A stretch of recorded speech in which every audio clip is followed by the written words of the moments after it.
Welcome back. So this session starts with a to-do, an exercise. So here I've defined a tuple here, and I'm trying to change the value of the tuple, the zeroth item in the tuple to 10, and it is going to return an error. So figure the error and make the appropriate correction to it. So we're discussing zero division error.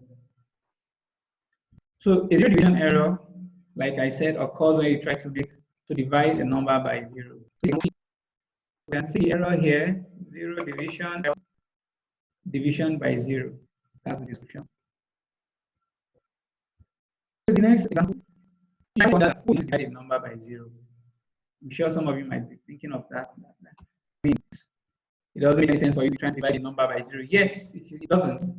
But a lot of times, as I told you, programming is it's not like you will be interacting with your code on its development environment. No, you're most likely going to deploy your code on probably a server or somewhere where it's going to be running independently of you.